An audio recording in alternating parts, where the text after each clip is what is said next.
మోకాళ్లలో గుజ్జును పెంచి నొప్పిని తగ్గించి సర్జరీని దూరం చేసే freedom walk. Hello, welcome to Suman TV. నేను మీ నాగరాజు బైర్శెట్టిని. నిన్నటి రోజు అంటే ఏపీలో 5 ఏళ్ల వైఎస్ జగన్మోహన్ రెడ్డి గారి పాలనకు ప్రజలు ఎలా సమాధి కట్టారో అందరం చూశాం కదా.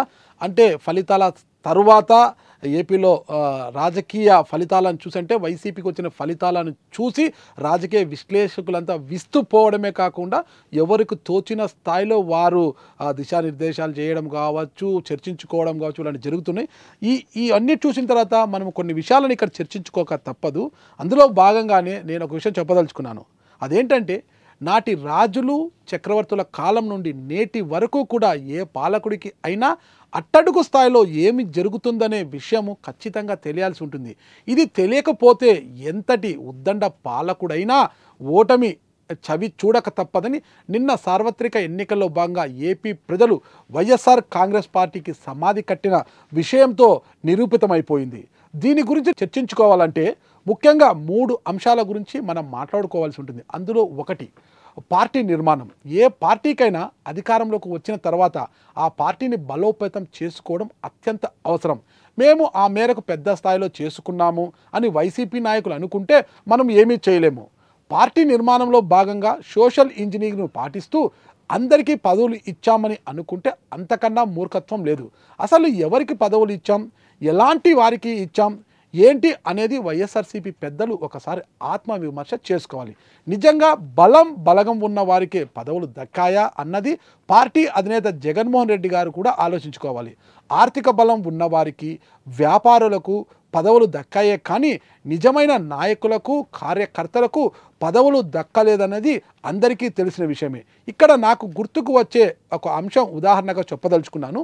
ఉమ్మడి చిత్తూరు జిల్లా మదనపల్లె నియోజకవర్గానికి సంబంధించి మదనపల్లె మున్సిపల్ మాజీ చైర్పర్సన్ గుండ్లూరు షమీమ్ అస్లాం, ఈమె వైఎస్ఆర్సీపీకి అనడం కన్నా వైఎస్ జగన్మోహన్ రెడ్డి గారికి ఒక భక్తురాలి అని చెప్పవచ్చు. అంటే ఆమె పార్టీ కోసం చేసిన కృషి, శ్రమ అంతా ఇంత కాదు. ఎందుకంటే ఆమె కాంగ్రెస్ పార్టీలో గతంలో ఉన్న కాంగ్రెస్ పార్టీ తర్వాత అంటే రాజశేఖర రెడ్డి మరణం తర్వాత వైఎస్ఆర్ కాంగ్రెస్ పార్టీ ఆవిర్భావంతో ఆమె వైఎస్ఆర్ కాంగ్రెస్ పార్టీలో వచ్చిన వెంటనే వైఎస్ఆర్ కాంగ్రెస్ పార్టీకి మదనపల్లి నియోజకవర్గానికి సంబంధించి మొట్టమొదటి సమన్వయకర్త కూడా గుండ్లూరు షమీమ్ అస్లాం. అలాంటి షమీమ్ అస్లాం 2014లో కావచ్చు, 2019లో కావచ్చు పార్టీకి చేసిన సేవలు అంతా ఇంత కాదు. అలాంటి ఆమెకు 2014లో కావచ్చు, 2019లో కావచ్చు వైఎస్ఆర్ కాంగ్రెస్ పార్టీ టికెట్ ఇవ్వకుండా, అంటే ఎమ్మెల్యే టికెట్ ఇవ్వకుండా దూరంగా పెట్టడం ఎంతవరకు కరెక్టో కూడా జగన్మోహన్ రెడ్డి గారు ఆలోచించుకోవాలి. ఈ విషయం పక్కన పెడితే సరే, ఎమ్మెల్యే టికెట్ ఇవ్వకపోయారు. ఆమె ఎమ్మెల్సీ ఆశించినప్పటికీ కూడా ఒక మైనారిటీ ఈక్వేషన్లో కూడా ఆమెకు ఎమ్మెల్సీ కూడా ఇవ్వలేదు. అంటే ఏదైనా చెబితే పెద్దిరెడ్డి కుటుంబం ఆమెకు అన్ని రకాలుగా అడ్డం పడుతుంది కాబట్టి వాళ్ళ యొక్క అనుమతి లేనిదే ఆమెకు ఏ పదవి ఇవ్వలేము అనే పరిస్థితి కూడా వైఎస్ఆర్ కాంగ్రెస్ పార్టీలో మనకు కనిపిస్తుంటుంది. అంటే 2019లో వైసీపీ అధికారంలోకి వచ్చిన తర్వాత గుండ్లూరు షమీమ్ అస్లాంకు 2022లో మైనింగ్ కార్పొరేషన్ చైర్పర్సన్ కుర్చీ కట్టబెట్టారే కానీ ఆమెకు ఏ పవర్స్ లేకుండా ఆ కుర్చీని కేవలం అలంకారప్రాయంగానే మార్చేశారని చెప్పక తప్పదు. గుండ్లూరు షమీమ్ అస్లాము ఇక అక్కడి నుంచి వచ్చిన తర్వాత గుండ్లూరు షమీమ్ అస్లాంకు ఎమ్మెల్యే కావాలన్నది ఒక చిరకాల వాంఛ. అలాంటి ఆమె 2024లో మదనపల్లె టికెట్ ఆశిస్తే ఆమెకు బదులుగా, అంటే ఆమెకు అంగబలం, అర్థబలం, ప్రజల బలం అన్నీ ఉన్నప్పటికీ కూడా ఆమెను పక్కన పెట్టి కేవలం పెద్దిరెడ్డి కుటుంబం చెప్పిందనేసి ఆమెను పక్కన పెట్టి పెద్దిరెడ్డి కుటుంబము ఆదేశాల మేరకు అసలు వైఎస్ఆర్ కాంగ్రెస్ పార్టీకి ఏ మాత్రం కూడా సంబంధం లేని నిషార్ అహ్మద్ను తెర మీదకి తీసుకొచ్చి టికెట్ ఇవ్వడం కూడా ఎంతవరకు కరెక్ట్ అన్నది వైసీపీ పెద్దలు ఒకసారి ఆలోచించుకోవాలి. మరి వైసీపీ పెద్దలు అంటే పెద్దిరెడ్డి కుటుంబం చెప్పిన మేరకు నిషార్ అహ్మద్కు టికెట్ ఇవ్వడంతో అక్కడ జరిగిందేంటి? ఆయన ఓటమి చెందక తప్పలేదు, ఆయన కూడా ఓడిపోయారు. ఇది కూడా ఒకసారి వైసీపీ పెద్దలు ఆలోచించుకోవాలి. ఇది ఒక ఉదాహరణ మాత్రమే. ఇలాంటి ఉదాహరణలు చెప్పుకుంటూ పోతే పార్టీ కోసం శ్రమించి కష్టపడి కట్టప్పల్లాగా కష్టపడి ఎంతోమంది బలి పశువులైన వారు కొల్లలుగా ఉన్నారు ఈ రాష్ట్రంలో. ఈ విషయాలన్నిటినీ కూడా జగన్మోహన్ రెడ్డి గారు పరిశీలించాల్సిన అవసరం ఉంది. అయితే ఇంత జరుగుతున్నా కూడా ఈ విషయాలను జగన్మోహన్ రెడ్డి గారు స్మెల్ చేయకపోవడం కూడా పార్టీ పరిస్థితికి కారణంగా చెప్పుకోవచ్చు. ఇక పార్టీకి కష్టపడిన వారిని కాకుండా పార్ట్ టైం నాయకులకు పదవులు ఎమ్మెల్యే టికెట్లు ఇవ్వడం కూడా పార్టీకి ఒక మైనస్గా చెప్పక తప్పదు. పార్ట్ టైం పొలిటీషియన్లు ఎంతవరకు పార్టీకి పనికి వస్తారు జగన్ గారే ఆలోచించుకోవాలి. ఇది ఒక యాంగిల్ మాత్రమే. పార్టీ ఓటమికి ఇలాంటి యాంగిల్స్ చాలానే ఉన్నాయని చెప్పక తప్పదు. ఇక రెండవ విషయానికి వస్తే నమ్మకమైన వ్యక్తులతో నెట్వర్క్ను ఏర్పాటు చేసుకోవాలి. ఆయా రంగాలలో మారుతున్న పరిణామాలు, పరిస్థితులు, స్థితిగతులను, ఆయా వర్గాల ప్రజల అభిప్రాయాలు వీటన్నింటినీ నిక్కచ్చిగా ఉన్నది ఉన్నట్లు క్రోడీకరించి టేబుల్పై పెట్టే వ్యవస్థ ఖచ్చితంగా ఏర్పాటు చేసుకోవాలి. అసలు వైఎస్ఆర్సీపీలో ఈ వ్యవస్థ ఉందా అంటే అది జగన్మోహన్ రెడ్డి గారే ఆలోచించుకోవాలి. ఒకవేళ ఉన్నా ఈ వ్యవస్థలో నిజంగా సామర్థ్యం ఉన్న వారికే చోటు కల్పించారా, లేక ఇక్కడ పలుకుబడి ఉన్నవారు రాజకీయ బ్రోకర్లకే అందలం ఎక్కించి వారి పెత్తనమే నడిచిందా అనేది కూడా మనం చర్చించుకోవాల్సిన అంశంగా ఉంది. వారికి తెలిసి తెలియని తత్వం, వారి స్వలాభం మేరకు నివేదికలు తయారు చేసి టేబుల్ మీదకి చేరుతున్నా కనపెట్టలేని ధైర్యం జగన్మోహన్ రెడ్డి గారిదని రాజకీయ పరిశీలకులు విమర్శలు గుప్పిస్తున్నారు. ఇక మూడవ అంశం, భట్రాజ్ వ్యవస్థకు పెద్దపీట వేయడం. తప్పును తప్పుగా ఎత్తి చూపకుండా అత్యంతంగా భజన చేసే వారే చుట్టూ ఉండడం కూడా పార్టీ పతనానికి దారి తీసిందని చెప్పక తప్పదు. వాస్తవాలను వివరించడానికి నిపుణులను సైతం ఈ వ్యవస్థ క్షేత్రస్థాయిలో జరుగుతున్న వాస్తవాలను వివరించడానికి వచ్చిన నిపుణులను సైతం జగన్మోహన్ రెడ్డి గారిని కలవకుండా దూరంగా పెట్టడం కూడా ఈ వ్యవస్థ చేసిన పెద్ద తప్పుగా చెప్పవచ్చు. ఒకవేళ వాస్తవాలను చెప్పడానికి వచ్చిన నిపుణులతో అమ్మో ఈ విషయం చెప్తే సార్ సీరియస్ అవుతారు, మమ్మల్ని తిడతారు బాబు అంటూ వారిని బెదిరించి అక్కడికక్కడే వారిని కట్ చేయడం కూడా ఒక తప్పుగా భావించవచ్చు. ఒకవేళ వాస్తవాలను చెప్పడానికి వచ్చిన వారు లోపలికి వెళ్ళాల్సి వచ్చినా లోపలికి వెళ్తే ఏం మాట్లాడాలో కూడా వారే దిశానిర్దేశం చేసి పంపడం కూడా పార్టీ పతనానికి ఒక కారణంగా చెప్పవచ్చు. అసలు మాట్లాడే అవకాశం ఇవ్వాలా వద్దా అనేది కూడా జగన్మోహన్ రెడ్డి గారి చుట్టూ ఉన్న కోటరీనే డిసైడ్ చేయడం కూడా పార్టీని ఈరోజు అధపాతాళానికి ప్రజలు తొక్కడానికి కారణమైందని చెప్పవచ్చు. ఇలా ఈ మూడు అంశాలు వైఎస్ఆర్ కాంగ్రెస్ పార్టీ పతనానికి దారితీసిన పరిస్థితులుగా రాజకీయ విశ్లేషకులు భావిస్తున్నారు. ముఖ్యంగా జగన్మోహన్ రెడ్డి గారు ఈ విషయంలో వస్తే ఉద్యోగస్తుల సమస్యలపైన వాళ్ళు ఎన్నిసార్లు ఆందోళన చేసినా కూడా కనీసం ఉద్యోగస్తులతో ఏ రోజు కూడా జగన్మోహన్ రెడ్డి గారు పిలిచి మాట్లాడడము, సమావేశాలు నిర్వహించి వారి యొక్క సమస్యలు తెలుసుకొని సమస్యల పరిష్కారం దిశగా ఆలోచించకపోవడం కూడా పెద్ద తప్పుగా చెప్పవచ్చు.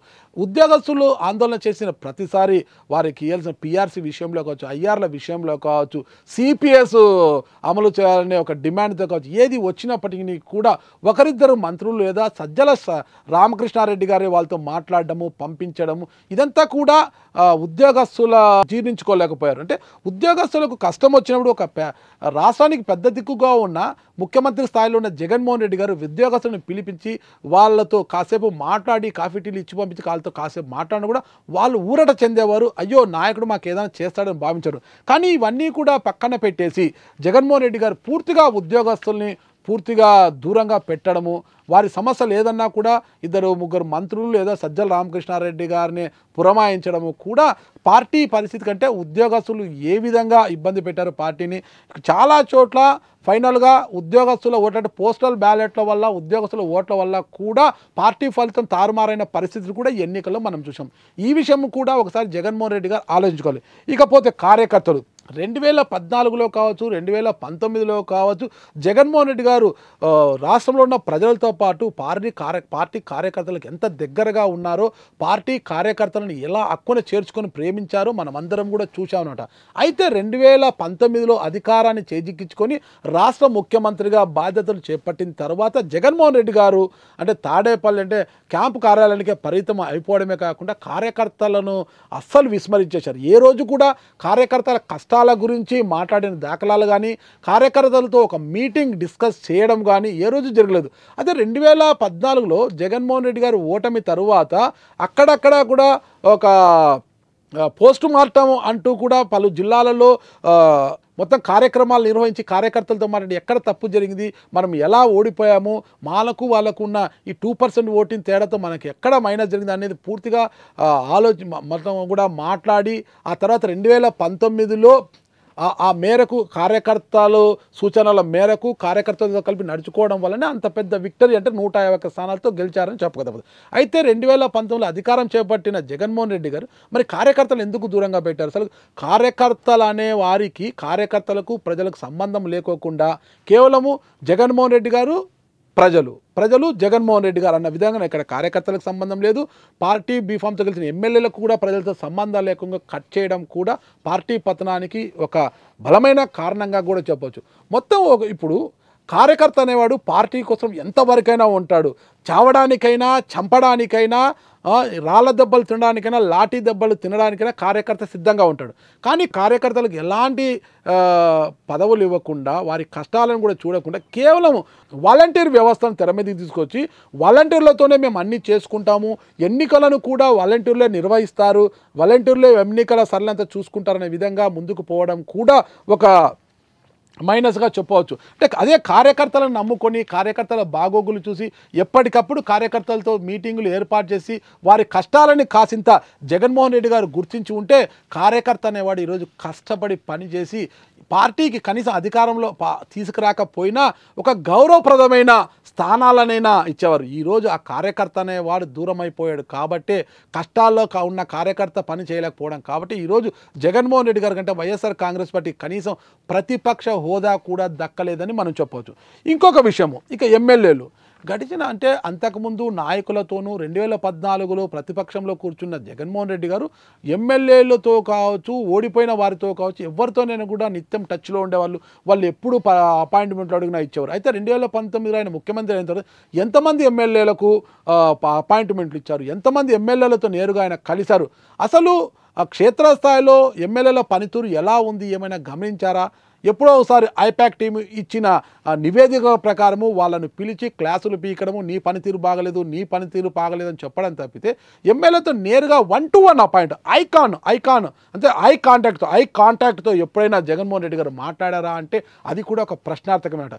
దీంతో ఎమ్మెల్యేలంతా కూడా నైరాశ్యానికి లోనయ్యి అట్లా స్థానికంగా అవినీతి అక్రమాలకు పాల్పడము, ఇక భవిష్యత్తులో జగన్మోహన్ రెడ్డి గారు మాకు ఎట్లా అపాయింట్మెంట్లు ఇవ్వడం లేదు, మా పనితీరు మేరకు ఆయన టికెట్లు ఇస్తారో లేదో అనే ఒక అభద్రతా భావముతో ఉన్న కాడికి దోచుకోవాలనే ఉద్దేశంతో ఎక్కడికక్కడ ఇక మైనింగు అన్ని రంగాలు, అది కాదు మట్టితో సహా అమ్ముకోవడము, కొండలను కరిగించి అమ్ముకోవడము, ఇలా అన్ని రంగాలను వచ్చి లిక్కర్ లేదు ఏ దాంట్లో అయినా కూడా మొత్తము దండుకోవడమే వాళ్ళు పరిపాటిగా మారిపోయి నియోజకవర్గాల్లో చెడ్డ పేర్లు తెచ్చుకొని ఈరోజు ఈ పార్టీ ఈ పరిస్థితికి రావడానికి కూడా కారణం ఇది. అదే ఎమ్మెల్యేలకు ప్రజలకు మధ్య అనుసంధానంగా మధ్య సంబంధాలు కొనసాగేలా చేసి ఉంటే చాలా బాగుండేది. ఈ విషయంలో కూడా పార్టీ ఫెయిల్యూర్ అయిందని మనం చెప్పుకోవచ్చు. ఇకపోతే ఎమ్మెల్యేలకు ప్రజలకు మధ్య సంబంధాలు ఉండడానికే కదా మేము గడప గడపకు వైఎస్ఆర్ కాంగ్రెస్ పార్టీ కార్యక్రమం పెట్టాము అంటే కూడా దానివల్ల ఎంతవరకు లాభించింది అనేది కూడా మనం ఒకసారి ఆలోచించుకోవాలి. ఎడమ చేతితో పెట్టిన దాన్ని కుడి చేతికి కూడా తెలియకూడదు అని, కుడి చేతితో పెట్టిన ఎడమ చేతికి కూడా తెలియకూడదు అనేది సామెత ఉంది కదండి. నాకు అంత పెద్ద సామెతలో ఇక్కడ చెప్తున్నా నేను. అయితే జగన్మోహన్ రెడ్డి గారు సంక్షేమ పథకాల ద్వారా పబ్లిక్ అన్నీ ఇచ్చాము, ఇక వాళ్ళు సంక్షేమ పథకాలు పొందారు కాబట్టి మాకు ఓట్లు వేయక తప్పదు అని అనుకున్నారు అందరూ కూడా. కానీ అది ఎంతవరకు సంక్షేమ పథకాలు ప్రజలకు ఎంతవరకు అందాయి, సంక్షేమ పథకాలు తీసుకున్న వారంతా కూడా సంతృప్తికరంగా ఉన్నారా లేదా అన్నది కూడా ఒక్కసారి కూడా వీళ్ళు ఒక సర్వే చేసుకోవడము తెలుసుకోలేకపోవడము కూడా పార్టీ పతనానికి ఈరోజు ఈ ఘోర వైఫల్యానికి కారణంగా చెప్పవచ్చు. అంటే మేము ఇచ్చిన సంక్షేమ పథకాలు ప్రజలకు అందాయా లేదా అని తెలుసుకోవడానికే కదా గడప గడపకు వైఎస్ఆర్ కాంగ్రెస్ పార్టీ కార్యక్రమం పెట్టాము. దీనివల్ల ఎమ్మెల్యేకి ప్రజలకు సంబంధాలు ఏర్పడతాయి, వాళ్ళకు మేము ఇచ్చిన సంక్షేమ పథకాలు అందాయా లేదన్నది కూడా తెలుస్తుంది అని అనవచ్చు. కానీ ఇక్కడ ఒకటే, ఇచ్చిన వాటిని ఎమ్మెల్యే గడప గడపకు వెళ్ళి పాంప్లెట్ ఇవ్వడము, ఏమండి ఇవన్నీ మీకు వచ్చాయి కదా, ఇవన్నీ అందాయి కదా అని అడగడం. ఏం చేస్తారు ఎమ్మెల్యే అడిగినప్పుడు భయముతోనో ఇంకొకరితోనో అవునండి వచ్చాయండి అని. ఒకవేళ ఎవరైనా ధైర్యం చేసి మాకు ఇవి అందడం లేదు, మాకు కరెంటు బిల్లు ఎక్కువ వచ్చిందని అమ్మఒడి రావడం లేదు, మాకు రేషన్ కార్డు లేదని ఇప్పటికి రేషన్ కార్డు లేదు, మాకు పెన్షన్ రావడం లేదు, ఇవి ఏమైనా సమస్యలు చెబితే చాలామంది ఎమ్మెల్యేలు లబ్ధిదారు ప్రజల మీద దాడులకు వెళ్ళిన సందర్భాలను కూడా మనం చూసామన్నమాట. అంటే ఇది అంటే ఇచ్చిన దాన్ని మేము ఇచ్చామని దెబ్బి పొడచడం అవుతుందన్నమాట. అంటే ఒక ఎమ్మెల్యే వెళ్తే వాళ్ళు ఇచ్చారని చెప్తారు, ఇవ్వలేదని చెప్తారు.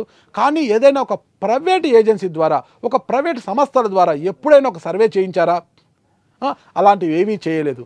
ఏమైనా ఇలాంటివి చేయించుకుంటే బాగుంటుంది, సంక్షేమ పథకాలు పొందిన ప్రజలు సంతోషంగా ఉన్నారా లేదని తెలుసుకోవాలి, తెలుసుకుంటే బాగుంటుందని ఎవరన్నా నిపుణులు వచ్చి చెప్పాలనుకున్నా కూడా ఆ విషయాన్ని సీఎం దృష్టికి అంటే అధినేత దృష్టికి తీసుకెళ్ళకపోవడము, అక్కడికక్కడే దాన్ని తొక్కిపడము, ఈ విషయాలు సీఎం ఇంకా సీరియస్ అవుతాడము అని చెబుతూ ఆ కోటరీ మధ్యలో అణిచివేయడం కూడా పార్టీ పతనానికి ఒక కారణంగా చెప్పవచ్చు.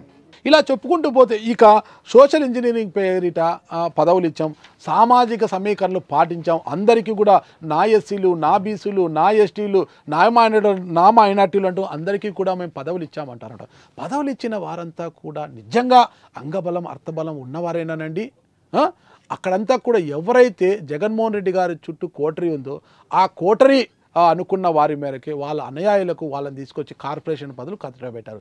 కార్పొరేషన్ పదవులు ఇచ్చిన ఏ ఒక్క కార్పొరేషన్లో చైర్మన్కి కూడా పూర్తి స్థాయిలో పవర్ ఉందా అంటే పవర్లెస్ అని చెప్పొచ్చు. ఊరికే కొన్ని కార్పొరేషన్లు వేసుకోవడానికి కుర్చీలు కూడా లేవు, వాళ్ళకి జీతాలు కూడా వచ్చిన పరిస్థితి లేదన్నమాట. ఇలాంటి అన్నీ మేము ఇచ్చామంటున్నారు, పదవి ఇచ్చారే కానీ వారికి ఒక పవర్ లేకుండా చేశారు. వాళ్ళ మాట అక్కడ ఎవరైతే క్యాబినెట్ మంత్రి పవర్ఫుల్గా ఉంటే క్యాబినెట్ మంత్రి మాట చెల్లింది, లేదంటే అక్కడ ఉన్న సెక్రటరీ కావచ్చు, అక్కడ ఉన్న చైర్మన్ అంటే ఐఏఎస్లదే చెల్లింది తప్పితే ఇక్కడ ఎలాంటిది కూడా జరగలేదు. ముఖ్యంగా ఇప్పుడే చెప్పాను కదా నేను, మదనపల్లె మాజీ మున్సిపల్ చైర్మన్ గుండ్లూరు షమీమ్ అస్లాంకు మైనింగ్ కార్పొరేషన్ చైర్మన్ పవర్ ఇచ్చినా కూడా ఆమె ఏమీ చేయలేని పరిస్థితి. ఒక మాట అక్కడ ఉన్న ఎండీ కూడా, మైనింగ్ ఎండీ కూడా ఆమె మాట వినలేని పరిస్థితి. ఆమెను మాట వినకుండా ఆమె ఏమి చెప్పినా అంటే మంత్రిగా ఉన్న పెద్దిరెడ్డి గారు ఏమి చెప్తే అది చేసుకొని పోవాలి తప్పితే ఆమెకు సంతకం ఊరికే వాళ్ళు పెట్టిన ఫైళ్ళలో సంతకం పెట్టడం తప్పితే ఇక ఆమె ఏ నిర్ణయాన్ని కూడా తీసుకోలేని పరిస్థితి తీసుకొచ్చారు. అంటే ఇలాంటి పరిస్థితి కేవలము పదవులు ఇచ్చాము ఇంకేం కావాలి అంటే పదవులు ఇస్తే సరిపోదు కదా, వాళ్ళకి పవర్ కూడా కావాలి కదా. వారు నిజంగా పదవులు తీసుకొని సంతృప్తికరంగా ఉన్నారా లేదా అన్నది ఏ రోజైనా జగన్మోహన్ రెడ్డి గారు వాళ్ళతో ఒక సమీక్షా సమావేశం నిర్వహించి తెలుసుకున్నారా అంటే శూన్యం అనమాట. ఏ రోజు కూడా వాళ్ళ దగ్గర పదవులు ఇచ్చాము, ఇక మీరు చూడండి, ఇక పార్టీకి పని చేయండి. ఇక చాలా చోట్ల కార్పొరేషన్ పదవులు కావచ్చు, అంటే లోకల్ బాడీస్లో చైర్మన్లు, మున్సిపల్ సర్పంచులు కావచ్చు, మున్సిపల్ చైర్మన్లు కావచ్చు, ఏదైనా కూడా వారు ఎవరిని అనుకుంటే వాళ్ళకు ఇది చేయడం, అంటే కష్టపడిన వారికి కాకోకుండా లోకల్ ఎమ్మెల్యే సిఫారసులు కావచ్చు, జగన్మోహన్ రెడ్డి గారు చుట్టూ ఉన్న కోటరీ చెప్పిన మేరకే చాలా చోట్ల పదవులు ఇవ్వడము, కష్టపడిన వారిని దూరం పెట్టడం కూడా పార్టీ పతనానికి ఒక కారణంగా చెప్పి. ఏది ఏమైనా కర్ణుడి చావుకి 1,00,000 కారణాలు అన్నట్టు ఈరోజు వైఎస్ఆర్ కాంగ్రెస్ పార్టీని ప్రజలు అధపాతాలను తొక్కేశారు. కనీసం ప్రతిపక్ష హోదా కూడా లేకుండా చేశారు అంటే పార్టీ వైఫల్యం ఏంటి? కేవలం సంక్షేమమే కాదు, అభివృద్ధి కూడా కావాలి. సంక్షేమంతో పాటు పార్టీలో ఉన్న ఎమ్మెల్యేలు కావచ్చు, పార్టీ క్యాడరు, పార్టీ శ్రేణులు అందరి సంక్షేమము, వారి సంతోషాన్ని కూడా చూస్తేనే ఆ పార్టీ మనుగడ సాగిస్తుంది అన్నది మనము ఖచ్చితంగా చెప్పాల్సిన విషయం. అలా పాటించిన రోజు ఏ నాయకుడైనా, ఎంతటి ఉద్దండ నాయకుడైనా ఇలాంటి చేదు అనుభవాల్ని, ఇలాంటి ఫలితాలనే చవి చూడక తప్పదు అన్నది మాటము 2024లో ఏపీలో ప్రజలు ఇచ్చిన తీర్పును బట్టి మనకు తెలుస్తుంది. ఇప్పటికైనా జగన్మోహన్ రెడ్డి గారు ఈ విషయాలన్నీ పరిగణలోకి తీసుకొని, ఇప్పుడు నేను ఈ విషయం చెప్పాను కాబట్టి వైఎస్ఆర్సీపీ నాయకులు, అక్కడున్న పెద్దలు నా పైన కక్ష కట్టవచ్చు. సారీ, నేను చెప్పాలనుకున్న విషయాన్ని నేను చెప్పేశాను, ఒక జర్నలిస్టుగా నేను చెప్పాలనుకున్నాను కాబట్టి చెప్పేశాను. కానీ జగన్మోహన్ రెడ్డి గారు వీటన్నిటిని పరిగణలోకి తీసుకొని పార్టీని స్ట్రెంథన్ చేసుకోవడానికి కృషి చేస్తారా లేదా అన్నది ఆయన ఆలోచించుకోవాలి. సుమన్ టీవీలో మీ పర్సనల్ అండ్ బిజినెస్ ప్రమోషన్స్ కోసం కింది నెంబర్కి కాంటాక్ట్ చేయండి.